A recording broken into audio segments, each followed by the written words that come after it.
policeman, tell me how much is 2 plus 2. And the policeman thought, and said, 2 plus 2, 2 plus 2, 5. And the crowd goes, give him another chance, give him another chance. Yeah, okay, fine. Okay, we'll give him another chance. Dear Mr. Policeman, you have to tell us how much is 4 plus 4. So the policeman thought and scratched his head, and then 4 plus 4 plus 4, 9. And the crowd goes, give him another chance, give him another chance. Yeah, okay, last chance, here you are. If you answer this, this is it. This is your last chance. How much is 5 plus 5? Okay, this is it. And the policeman thought, plus, and says 10. And the crowd goes, give him another chance, give him another chance.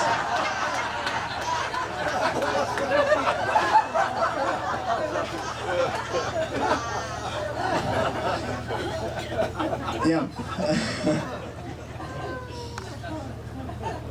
You were referred to by other people, and I'm talking about people that could even be relatives. My father has a second cousin who was part of the secret police, we believe. I do not know for sure. He's doing very well right now, so that shows that it says that they were just changing their hats after the revolution from red to blue. Anyway, yes, nowadays it's coming back to being fashionable in Europe, this social thing, social democratic, and anyway, let's not get into politics.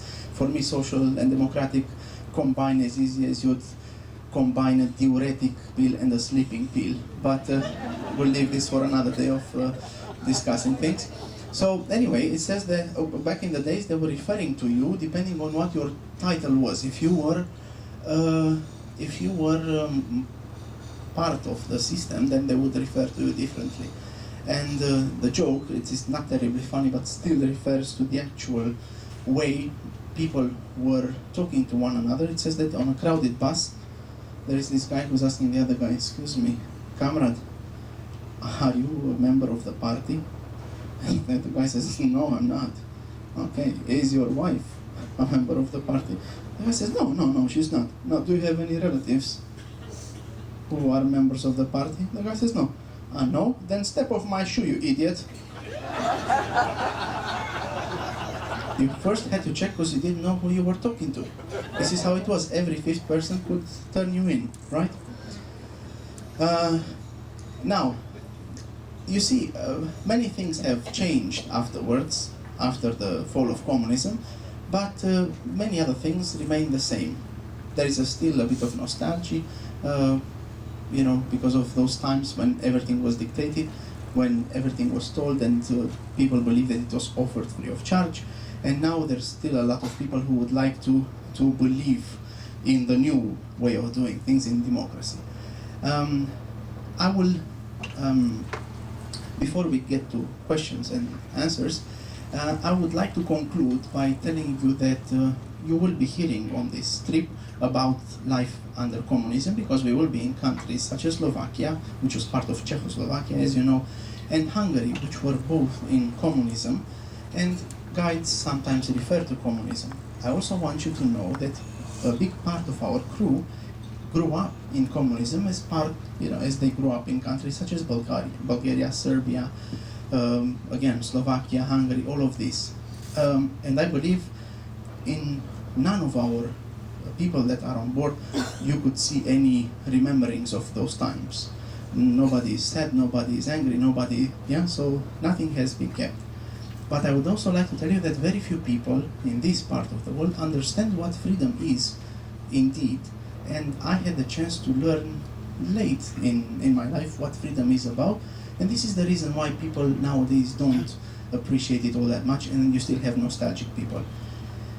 Here in Europe, wherever you move around, you will always hear reference to your actual country. If you go to Belgium, if you go to Holland, and if you say that you're Romanian or you're Bulgarian, you're still looked down upon. And the first time I have experienced actual freedom, and I understood what freedom is when I went to the States. And when traveling in the States, whenever I was asked where I'm from, and I would say Romania, people would say, okay, whatever. And I understood that over there in countries from where you are coming from, because I believe this applies to all the Anglo-Saxon countries, Freedom means that you can be whatever you want to be and develop your own personality, which here we cannot, you know. We grew up in stereotypical societies, and maybe this is the reason why should you find this peculiar in later days of your travel. As we continue and conclude our travels in Hungary, you should know that this is the reason why we're still trying to find out what is freedom for each and every of the individuals. But I would like you to still stay open-minded and appreciate this, because we are still learning, okay? So this is what you should know. We're still learning. Good.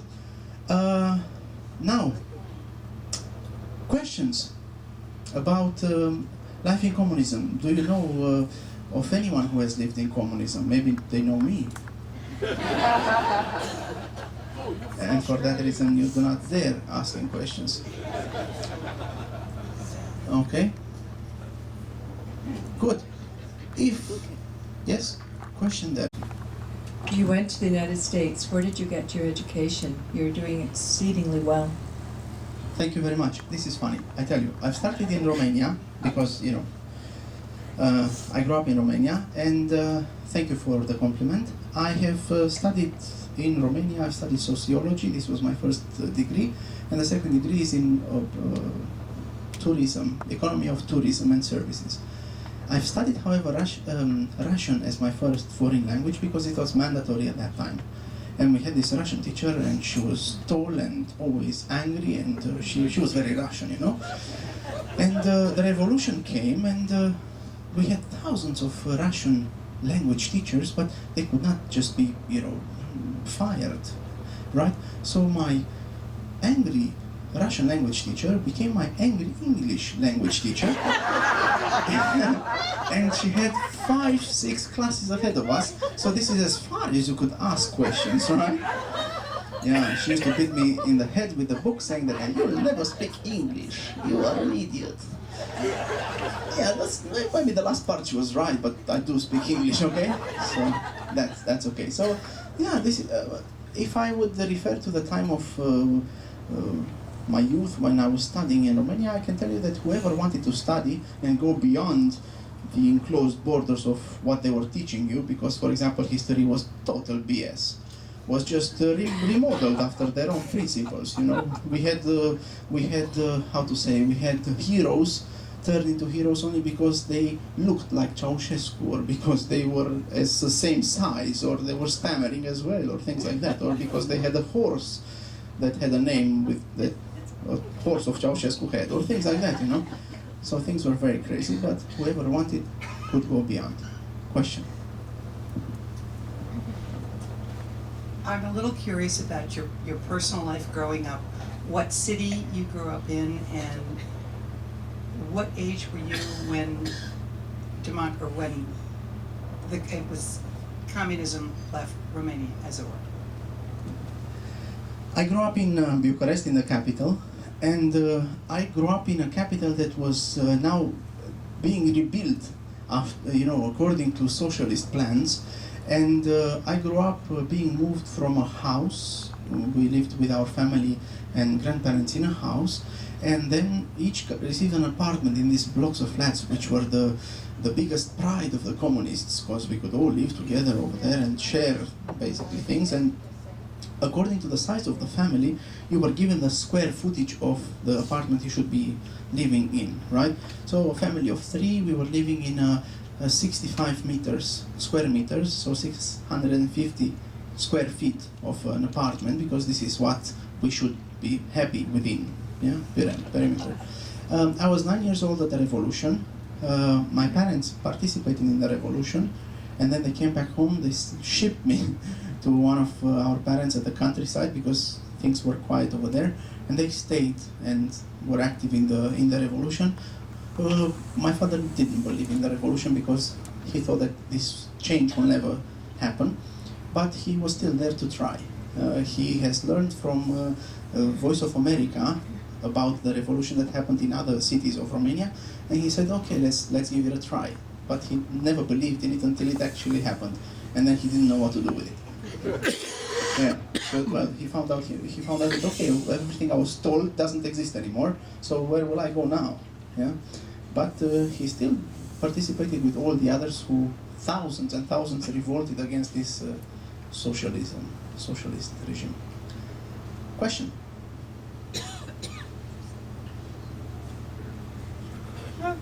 Okay, dear comrades. Here. Secret police, yes, yes. Thank you very much. Thank you. You turned it, ma'am. That you. A socialist capital, communist capital, Republican, Democrat, whatever. What is Romania like today? Romania is just another mania. Romania nowadays is a country of individuals. It's not a country of people working together, because if it's one thing that communism managed was to turn everybody against one another, because each and every had to procure for himself and for his own family. Romania is nowadays part of the European Union, striving to make it into, how to say, out of the crisis, because we are still in the crisis, in the financial crisis. We believe that we will be getting on euro by 2018, if there will be any euro. Let's not get too excited about the whole topic. And Romania has reopened as a very touristic brand. You know, we have Dracula, we have the Black Sea, we have the Danube, and so whoever wants to travel to Romania, you just tell me what's your blood type and it's arranged, you know. You're on, that's it. Yeah? So Romania is once again a welcoming country, and our leaders nowadays seem to have more common sense than before, than their parents, because they are only the sons of the dragons that ate us before. But it seems that something is working over there, and we get very excited when we can vote, yes. And we voted, and then we found out it's the same, and then in 5 years we get excited once again, and it's nice again, and then... So it's a cycle that keeps us happy every 5 years, like before. It's a 5-year plan, yeah? Only that you can call the plumber anytime you want. Yeah? Okay. Any other question? Yes, there. I'll be there. Can I ask you a question on geography, Romanian geography? Yes. Well, when I was a kid, we used to go to the movies on Saturday mornings, so we would either see a cowboy movie, a Flash Gordon movie, or a horror movie. And the horror movie was always about a guy called Count Dracula. And he always came from this very mystical place called Transylvania, which apparently is somewhere in Romania. Now, tell me if that's true, and if it's true, I have a second question to ask you. Yes, Transylvania is part of Romania. It's 2 hours drive from Bucharest, and this is where I get rejuvenated after each and every trip. Yeah. And yes, it has been in Romania ever since. It means, Transylvania means beyond the forest, beyond the woods, and it is pretty much as you see it in the movies, a wooded, forested area with mountains where people go and never come back. Well, this brings back to mind my second question, because I realized then that the Romanians really loved the homelands, because Dracula always slept in a coffin where there was earth at the bottom of the coffin from Transylvania. And the 3 things that he feared was garlic, the sunlight, and of course a crucifix. And he made his living and lived by sucking the bloods out of usually very fair maidens. And I was wondering, if I grew up with that type of impression of what went on in Romania, if you had similar experiences growing up.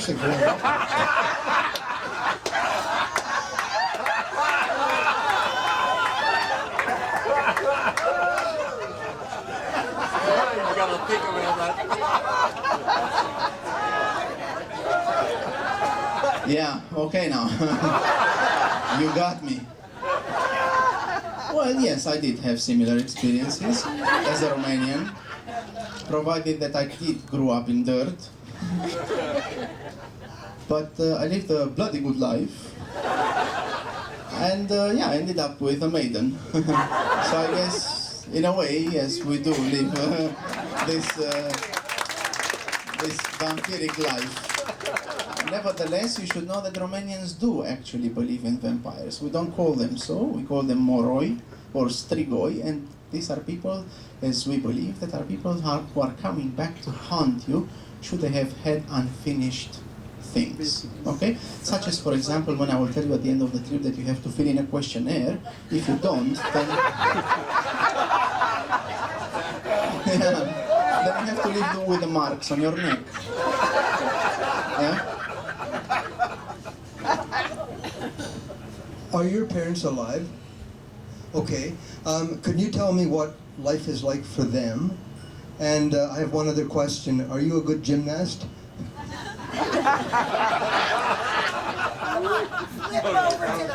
Okay, now, so, yes, I am a very good gymnast.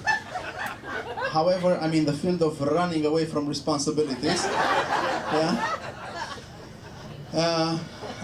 And my father passed away 2 years ago, and he was determined to never find out what is beyond the border, because he just didn't want to know the difference. He didn't want to know what he has missed in his life. Whereas my mother is, and I think this is a very good example, and I thank you for the question, because I should have also mentioned that people have seen this freedom in a different way. My father chose to take his freedom onto not going elsewhere and not finding out. Whereas my mother traveled one time out of the country. She joined me on a trip, and then she had a boyfriend who was working in Italy, Romanian, and she went for New Year's Eve. This is in 2004, New Year's Eve, yeah? So we're meeting back at home in January, on the 5th of January, and she says, oh, you know, it was so beautiful in Italy. And I said, yeah, but you know, you've been to all the other countries, because I've shown her Prague, Vienna, and all of this. And she says, yeah, but I like Italy very much. And I said, okay, good. If you ever want to go back, you just let me know, I'll get you a ticket. She says, yes, I would like to go back. I said, you just let me know and I'll get you a ticket. She says, okay, perfect. Thursday? I said, Thursday, this Thursday? She says, yes. So I said, okay, I couldn't find a ticket for Thursday, but on Saturday she was gone, and ever since she lives in Italy, in Anzio, south of Rome. Yeah. So, yes. And it's very good now because we can do this Skype and I can see her, because now, as all the Italians, I wouldn't understand what she's saying, but now that I see her, I do understand, because she's moving her hands when talking to me. And at the very first part, you know, she could already speak Italian, because we are Latin as an origin, and so with the language was very easy. Only that she had difficulties adjusting to the life in Italy, because people there enjoy life and they are not set on just moving and changing the world only because you have a job, you know. So, apart from the fact that she says that there are way too many Italians in Italy, she said she enjoyed it, and now she lives there happily. And yeah, she has Italian friends. She's as happy as you can imagine. Yeah. So people just, you know, take their own ways, and I would say that this is it can be applied universally in Romania, I should say, because now people can choose to do whatever they want. Yeah, and that's good. Do you have any family? Yes. I fooled the lady into marrying me. Yes, I have. My wife works in a bank at home. She's a human resources manager. And we have a daughter. She's almost 3 years old. She started kindergarten now on the 16th of September. And she's studying in the kindergarten. She has made some friends, and she carries coins in her pocket, and she tells them that with this she's going to buy a ticket and she'll fly to daddy. So yeah. So well, I'll see her at the end of this trip, so she doesn't have to do that. But this is what her plan is, and I'm very proud that she's already thinking into traveling. So that's outside the box already. Yeah? So that's a good yeah. That's a good thing. I still live in Romania, I still live in Bucharest, we own an apartment over there, bigger than what my parents had. Yeah, by at least 50 square feet, and it's nice. I like living in Romania because I see the development, and I can make a good living because I'm working here, and my daughter can go to a good kindergarten, and all of this is worthwhile. And it's nice living in a block of flat. You know, you share your life with all the others because you always meet a friend or a neighbor on the way out. We fight over the parking spots, but I'm very good at bribing, so I always get out of it. And the walls are rather thin in between the apartments, so my neighbors knew that my wife was pregnant before I told them. But otherwise, life is good. You know, it's a fast-moving environment. I like it very much. It keeps you on your toes, and yeah, I would not be able to move elsewhere. Yeah, it's fine. As I said, life is what you make of it, and I think we're fine at this very moment. Should there anything change, then I will let you know. Okay, my dears, I will let you enjoy your evening, because otherwise it may get too serious here, and it shouldn't. You're still on holiday, you're still on vacation, and you are a great, great audience. Thank you very much for your attention. This is a view as we sit in one of the locks on Monday morning.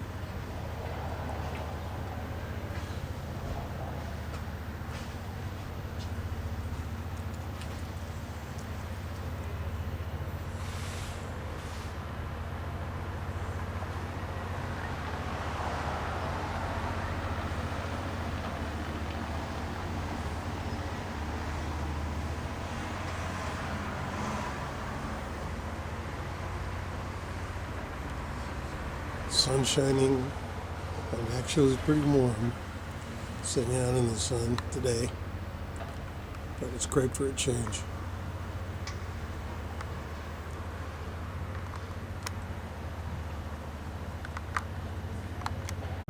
Somehow, maybe it went that way, and so that maybe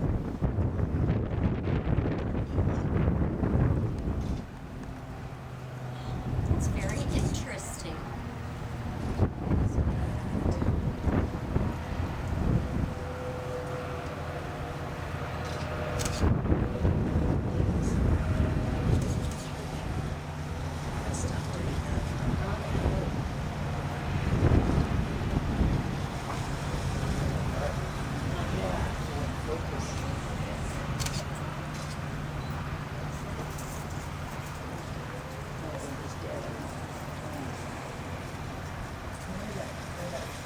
What is that, you know?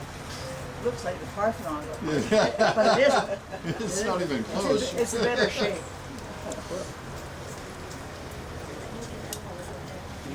Yes. Although we do have a Parthenon. I didn't get arrested. There you go. Does anybody know what this is? What is that? Somebody said the Parthenon, but I don't think I was, it's that's close what to I it. was going to say. Are we in Okay, what the Greece? heck is this? I don't know, but it's beautiful. Excuse me. A lot of people up there too, aren't there? Yes, there are. Must be a sightseeing place. Oh, people. Do we go to see that on our tour?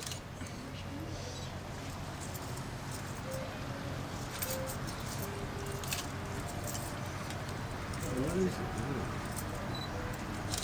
I should have charged my camera last night. It's intended to look Grecian, isn't it?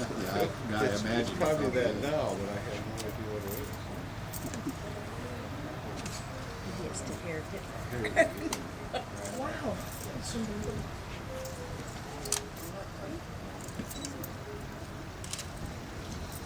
This is a cemetery.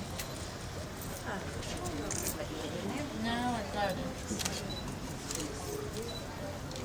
Yeah, those are the. And may I introduce myself first because it's always nice who's here talking. My name is Brigitte. I live here for 30 years.